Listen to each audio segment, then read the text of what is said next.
ได้มีพิธีเปิดอย่างเป็นทางการแล้วสำหรับศูนย์กายบำบัดเพื่อสุขภาพอยู่บ้านนาแฮเมืองศรีโคตรบงนครหลวงเวียงจันทร์เพื่อบริการนวดฟื้นฟูทั่วไปให้แก่ผู้ที่เจ็บป่วยสวยให้ดีขึ้นและกลับมาใช้ชีวิตเป็นปกติ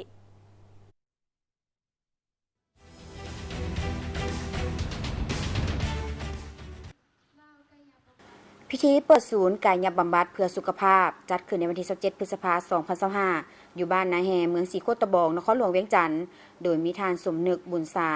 ผู้บริหารศูนย์กายบำบัดทานนางอารีนาแสงมณีผู้อำนวยการศูนย์ลาวกายบำบัดทานบุญท้องกองมณีผู้จัดการฝ่ายการตลาดหนังสือพิมพ์เวียงจันทร์ไทม์ที่ปรึกษาศูนย์มีอำนาจปกครองบ้านนาแฮ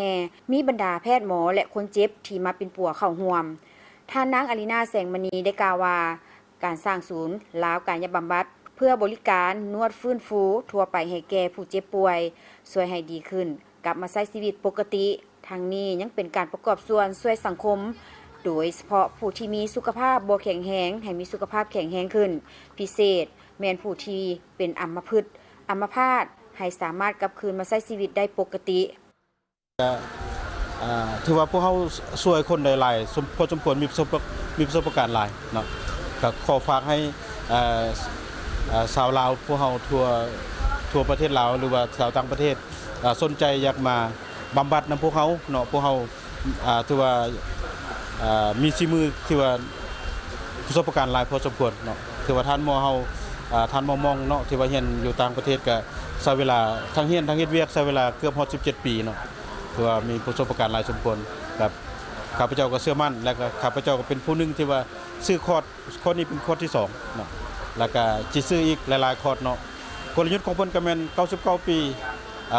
ย่างได้เนาะหมายถึงว่าอายุนี้สามารถยืนฮอด99 ปีย่างได้ทั้งหมดรวมทั้งท่านหมอแล้วก็มีท่านหมอ3ท่านเนาะแล้วก็มีเรือนั้นผู้สวยกับประมาณ17ท่านก็มาทำกับมาท่านหมอครับเปิดตั้งแต่8 โมงเช้าหา8 โมงแรงจ้ะทุกมื้อเลยจ้ะอยู่สะดวกสบายบนจอดรถก็สบายจ้ะหลังจากเสร็จสิ้นภารกิจของท่านหมอจากคุ้งหมอแล้วก็จะเป็นภารกิจของแพทย์ทางเลือกของกายภาพบำบัด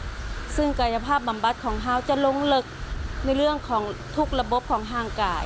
ตั้งแต่การหมุนเวียนเลือดระบบการเคลื่อนไหวของคอต่อกล้ามซีนเนาะการทรงโตต่างๆแม่นเฮาจะฟื้นฟูในตามสเต็ปตามระดับที่ร่างกายรับไหวแล้วก็เหมาะสมกับ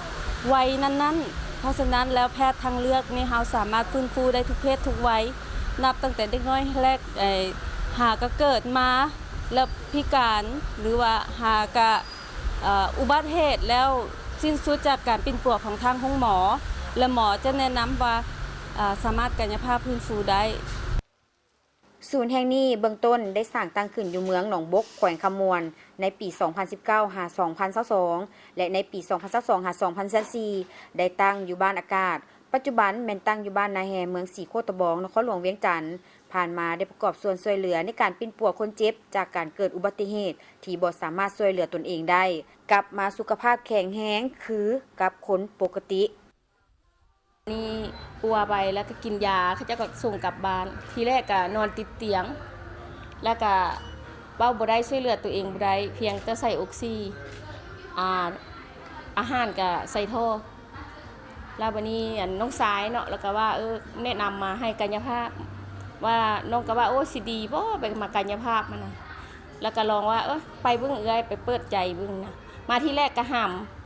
าม2เพิ่นย่างบ่ได้เนาะที่แรกมาแล้วเขาเจ้ากายภาพบำบัด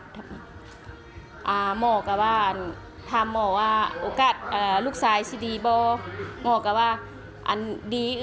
น้องรับประกัน6 คอร์สแต่ที่จริงคอร์สที่2ลูกค่อยก็สามารถปาดได้แล้วก็ย่างได้มาบำบัดเบิ่งอยู่นั่นน่ะศูนย์แห่งนี้เนาะก็ถือว่าข้าพเจ้าได้มานี่ได้มาเข้าคอร์สนึงแล้วคอร์สนึงนี่จะมีอยู่15 เทื่อเนาะ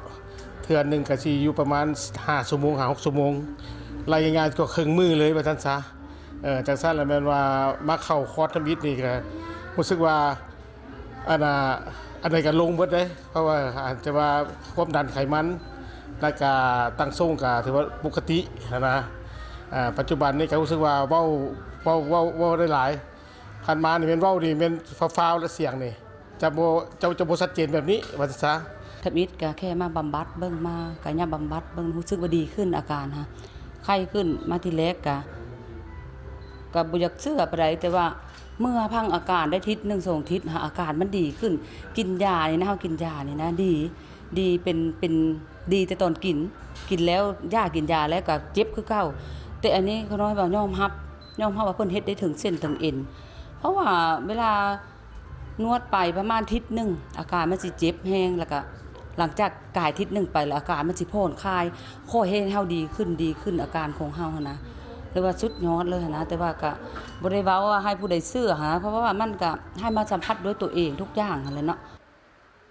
บรรดาแพทย์หมอที่อยู่ศูนย์กายบำบัดแห่งนี้ส่วนหลายแม่นแพทย์หมอที่จบมาจากต่างประเทศด้านกายบำบัดจากประเทศเพื่อนบ้านและจบมาจากมหาวิทยาลัยสุขภาพอยู่แล้วจำนวนหนึ่งพร้อมนั่นยังมีนักเรียนฮู้ที่ได้เรียนฮู้วิธีรักษาแบบแพทย์แผนจีนที่เยาวราชและพระโขนงเรียนยาจีนและเรียนฮู้การนวดกับอาจารย์ศาสตร์การนวดแบบมาเลเซียนอกนั้นบรรดาผู้ช่วยการบำบัดยังได้ผ่านการฝึกอบรมการนวดและการปรุงแต่งพืชเป็นยากับสถาบันการแพทย์การยาพื้นเมืองเวียงจันทน์และได้ไปทัศนศึกษาห้องหมอกลางฮานอยที่สาธารณรัฐสังคมนิยมเวียดนามเมียนมากัมพูเชียไทยและประเทศอื่นๆในภาคพื้นพร้อมทั้งภายในประเทศ